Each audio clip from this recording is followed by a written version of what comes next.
যুবক 12 দিন আগে কি দিয়া খেয়েছে সে বলতে পারে নাই, আমি 5 দিন আগে কি দিয়া খেয়েছি আমি বলতে পারি নাই। নারই বাজারে 1 সপ্তাহ আগে কার সঙ্গে দেখা হয়েছে বলতে পারে নাই। জীবনে কয়টা নেকি করেছে বলতে পারে না। জীবনে কয়টা গুনাহ করেছে কেউ বলতে পারে না। জীবনে কে কাকে দেখেছে, কে কার সাথে কথা বলেছে হিসাব দিতে পারবে না। তুমি হিসাব দিতে পারবে না, আমি হিসাব দিতে পারবো না। নারী মানুষ দায়িত্বহীন কণ্ঠে এক বাক্য স্বীকার করো, তোমার কাছে তোমার হিসাব নাই, একজনের কাছে ঘন্টার ঘন্টার সেকেন্ড সেকেন্ড হিসাব আছে। জবান খুলে বলো তিনি কে।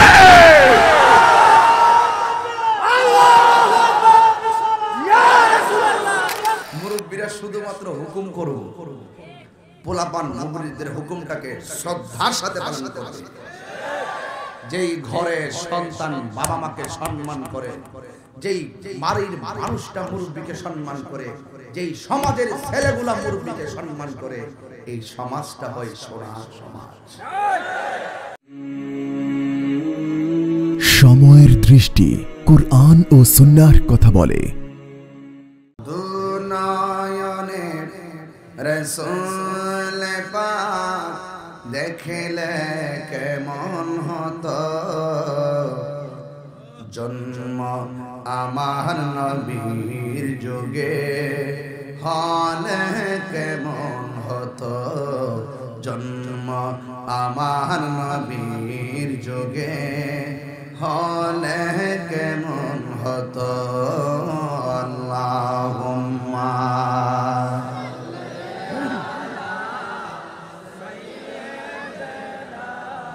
মাওলানা মুহাম্মদ ওয়া আলা আলি সাইয়্যিদিনা।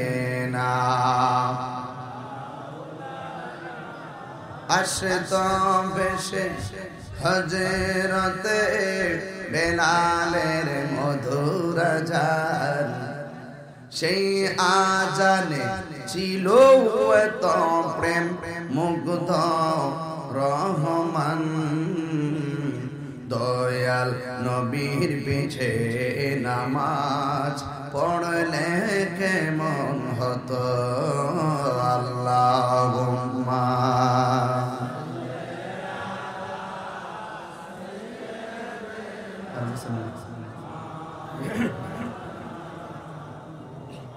وعلى آل سيدنا।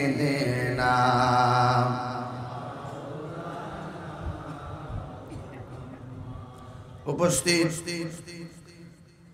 নারী ব্রাহ্মণ হাতা পশ্চিম পাড়া মহতি কনফারেন্সের সম্মানিত সভাপতি হযরত আল্লাহ মাওলানা মুফতি হামিদুল হক ওয়ারফি সাহেব, সহ সভাপতি আলহাজ মোহাম্মদ মাজিদুল হক ভুইয়া, আলহাজ মোহাম্মদ শহীদুল হক মোল্লা, আজকের বিশেষ বক্তা হযরত আল্লাহ মাওলানা মুয়াজ্জিম হুসাইন হানাফি সাহেব, মাওলানা হাফেজ শামসুল হক সাহেব, মাওলানা কারি আলাউদ্দিন আইয়ুবী সাহেব, প্রধান অতিথি নবীনগর উপজেলা পরিষদের মানুষের কিংবদন্তি নেতা জনাব মনিরুজ্জামান মনির সাহেব এবং 21 নং উত্তর কাইতালিন পরিষদের নবনির্বাচিত চেয়ারম্যান জনাব এম.এ. আসলাম নিদা সাহেব, এখানে অনেক স্থানীয় নেতৃবৃন্দ এবং অনেক চোখে দেখা অনেক মুরব্বিয়ান ইকরাম, যে আল্লাহ পাক আমাদের সকলকে আজকের মাহফিলে এনেছেন। মাওলানা হাফেজ জাবির আহমদ সাহেবের পরিচালনায় এলাকার মুরব্বী সমাজ ও যুব সমাজ মা বোন কর্তৃক অনুষ্ঠিতব্য সুন্নি মহাসম্মেলন হিলফুল ফুজুল। নামটা কি? হিলফুল ফুজুল, অর্থ হলো শান্তি সংগঠন। দয়াল নবীর জীবনে প্রথম সংগঠনটা করেছিলেন এই হিলফুল ফুজুল। এই সংগঠন মুরব্বীদেরকে দয়াল নবী রাখেন নাই, শুধু যুবকদেরকে রাখছেন। এখান থেকে আমরা পেয়ে গেছি যে মুরব্বীরা হবে উপদেষ্টা, মাঠের কাজ করবে পোলাপাই, ঠিক কিনা গো? মুরব্বীরা শুধু বলবে যে লাম মারি কাট ফ্যান্ডেল বান, দায়িত্ব পালন করো, বাতাস করো, কফি দাও, ঠিক কিনা গো? মুরব্বীরা শুধুমাত্র হুকুম করব, পোলাপান মুরিদদের হুকুমটাকে শ্রদ্ধার সাথে পালন করবে। যেই ঘরে সন্তান বাবা মাকে সম্মান করে, যেই বাড়ির মানুষটা মুরব্বীকে সম্মান করে, যেই সমাজের ছেলেগুলা মুরব্বীকে সম্মান করে, এই সমাজটা হয় সোনার সমাজ। যুবক মনে থাকবে আমার কথাটা। বাবা বুড়া হলে কি তাকে ধমক দেওয়া যাবে? চাচা বুড়া হলেও কি ধমক দেওয়া যাবে? এলাকার যে কোনো মুরব্বীদেরকে কি ধমক দেওয়া যাবে? মুরব্বীরা আমাদের জন্য অত্যন্ত নিয়ামত, ঠিক কিনা বলেন? এই মুরব্বীদের প্রতি শ্রদ্ধা রাখতে হবে, এটা আমার কথা না। আল্লাহর হাবিব বলেছেন, মাল্লাম ইয়ারহাম সাগীরানা ওয়া লাম ইউআক্কির কাবীরানা ফালাইসা মিন্না। যে ব্যক্তি ছোটকে স্নেহ করে না, যে বড়কে সম্মান করে না, নবী বলেন সে আমার দলের অন্তর্ভুক্ত। তাহলে আমরা বড়কে সম্মান করব নবীকে খুশি করার জন্য, ছোটকে মায়া করব নবীকে খুশি করার জন্য।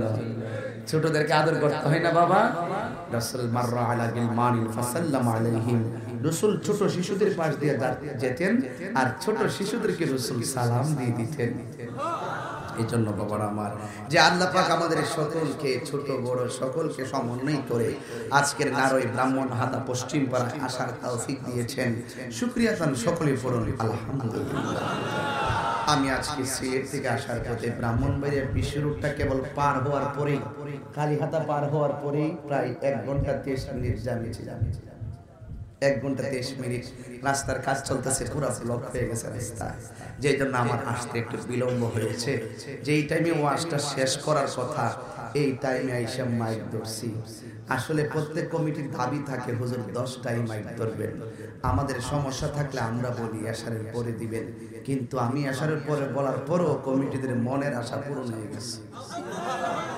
মানে একদম ওয়াজের প্রপার টাইম যেটা, একটা পরিপূর্ণ টাইম যেটা, সেই টাইমে আজকে আমরা একত্রিত হয়েছি। আপনারা কি বেজার হয়েছেন, গোসা করেছেন? নারী একটা ঐতিহ্যবাহী এলাকায় আমি ওইদিকে ঘোরাফেরা করে আমার খুব ইচ্ছা ছিল যে নারী গ্রামটা কেমন, নারী গ্রামের মানুষগুলার মনের মাধুরীতে মিশার একটা শখ ছিল।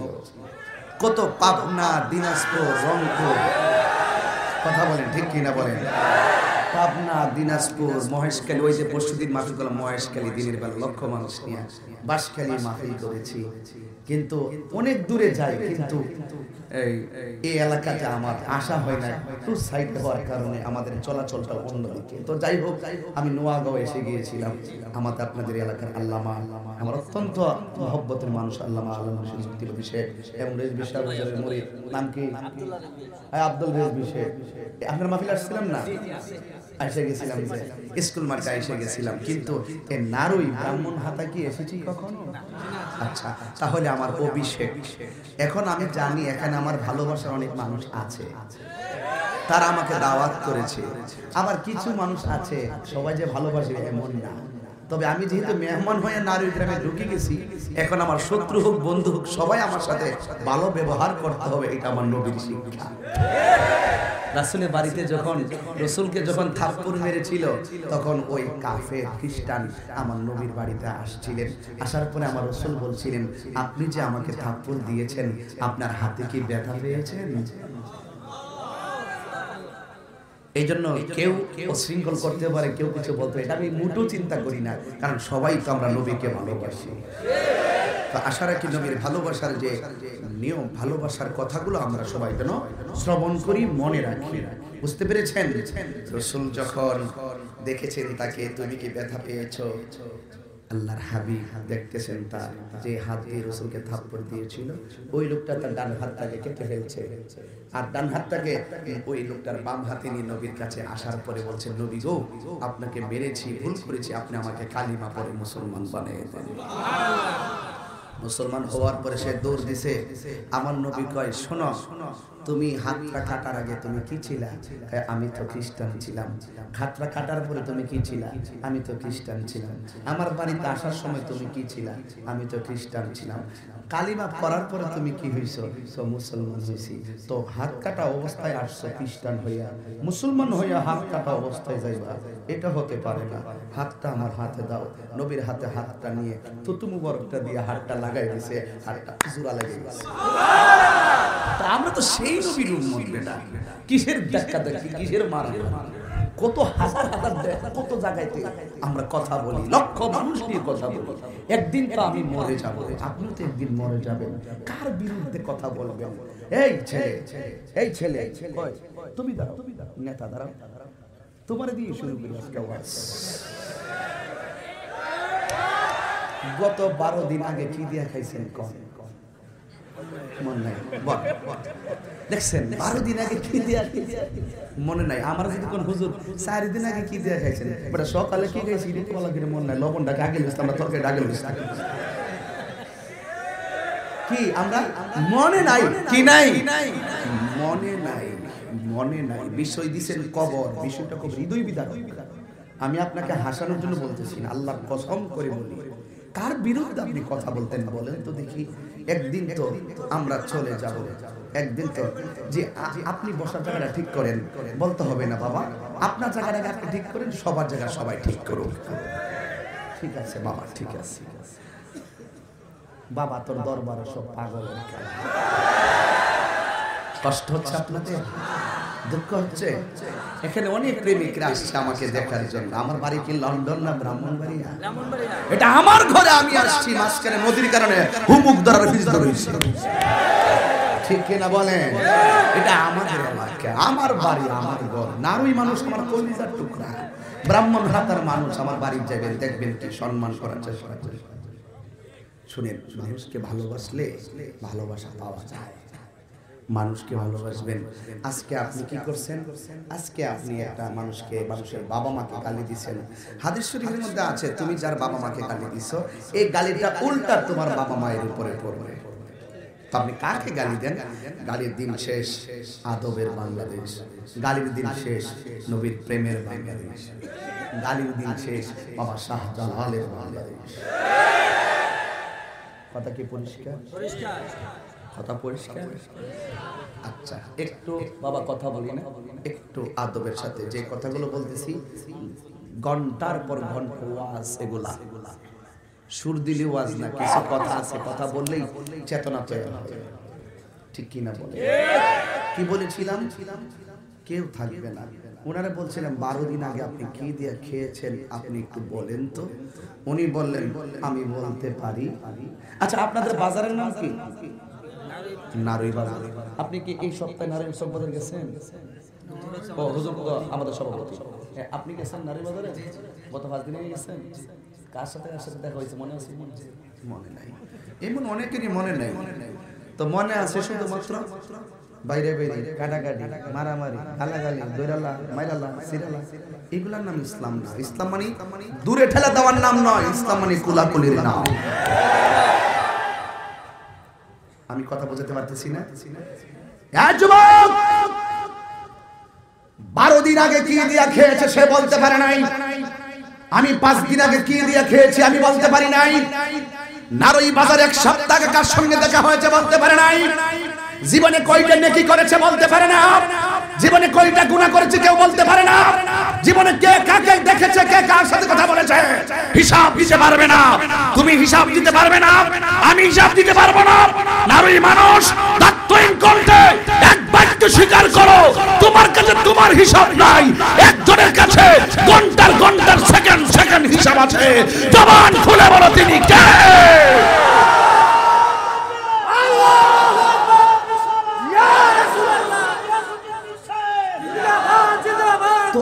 আপনার খবর তো আপনার কাছেই নাই, একজন জানেন তিনি কে? আল্লাহ। আরো জোরে বলুন আল্লাহ, আরো জোরে বলুন। সে আল্লাহর গোলামি করার দরকার আছে না নাই? সাবধান, আমার বক্তব্যকে কেউ আক্রমণাত্মক মনে করবেন না, আমার বক্তব্য থেকে কেউ রাজনীতি বন্ধ করবেন না। আমি বলবো ইমানি চিত্তে, জবান খুলে বলুন আসল ঘরের নাম কি বিল্ডিং না কবর?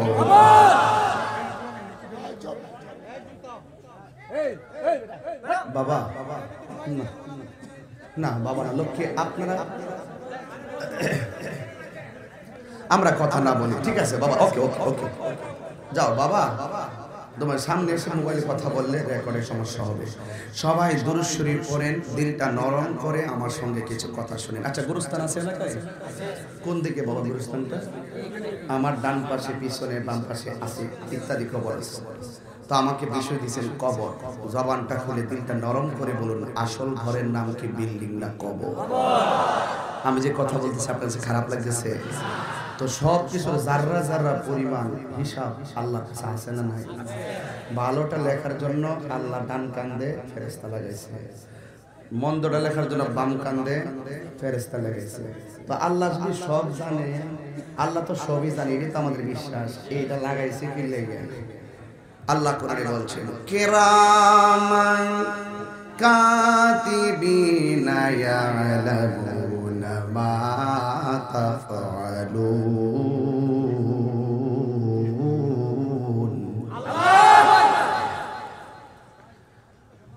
দুই কান্দের মধ্যে দুই ফেরেশতা,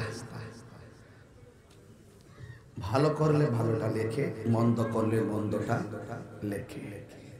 জাররা জাররা পরিমাণ হিসাব হবে। কোন ময়দানে? হাসরের ময়দানে। আমার নবী বলেন, আখিরাতের প্রথম মঞ্জিল হলো কবর। জোরে বলেন, মঞ্জিলের নামটা কি? একটা জবান বন্ধ রাখবেন না, নীরব থেকে আমার কথাগুলো শ্রবণ করেন। নিজের চোখে দেখা কত মানুষকে নিজের হাতে কবর দেওয়াইলাম। গত শুক্রবারে আমি জুমার নামাজের পরে 3.5 বছর একটা বাচ্চার জানাজার নামাজে আমি ছিলাম। দেখেছিলাম বাচ্চার লাশটা সামনে রেখে তার বাবা কেমন করে কেঁদেছে, বাচ্চাটার দাদা কেমন করে কেঁদেছে। আমি দেখার পরে আর লাইনে দাঁড়ায় থাকতে পারি নাই। আমি সোজা লাশের পাশে দাঁড়ায় গেছি। আমি জিগাইলাম, ও বাচ্চার বাবা কাঁদো না, ও বাচ্চার দাদা কাঁদো না, তোরা বড় ভাগ্যবান। আমি নিজে বড় ভাগ্যবান, একটা নিষ্পাপ বাচ্চার জানাজায় আমি শরীক হয়েছি। আমি তাকে বলেছিলাম, কেঁদো না,